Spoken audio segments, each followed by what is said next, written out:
কি মনে হচ্ছিল, টপ অফ দ্য ওয়ার্ল্ড কিছু কিরকম ফিল হচ্ছিল?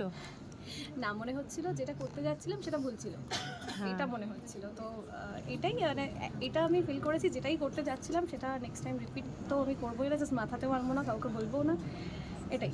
আর দর্শকদের ভালোবাসা দেখে তোমার কি মনে হচ্ছিল সেই সময়? ওইটা মিস করতাম, কিছু একটা গন্ডগোল হয়ে গেলে, এটা হচ্ছে ব্যাপার।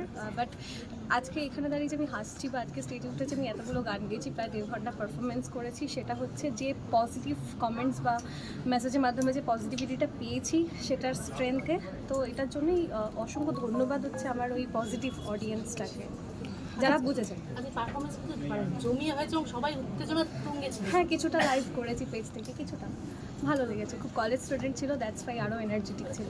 যে নতুন বছরের শুরুতেই কিন্তু তুমি একটা বড় লেসেন শিখলে এবং পেলেও। কি বলবে অন্যান্য, মানে দেখো তোমার যে প্রবলেমটা, আমার না ঘরে ঘরে এই সমস্যাটা রয়েছে এবং আমি একটা আর এটা নিয়ে এখন কথা বলতে চাই না, আমার এখন এটা নিয়ে একদমই কথা বলার ইচ্ছা নেই।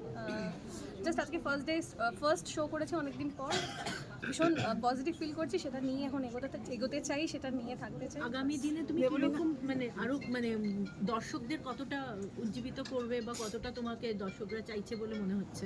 এটা আমি এখন বলতে পারবো না, আমি কি করে বলি এখন। কিন্তু যেমন কিছু নেগেটিভ কমেন্টস এসছে বা নেগেটিভিটি পেয়েছি লাইফে, তেমনি পজিটিভিটি মানে কি বলবো, পার্সেন্টেজটা বেশি ছিল মেবি, তাই জন্য আজকে আমি এখানে দাঁড়িয়ে রয়েছি বা এই হাসছি, কথা বলছি, স্টেজে গাইছি, এটাই।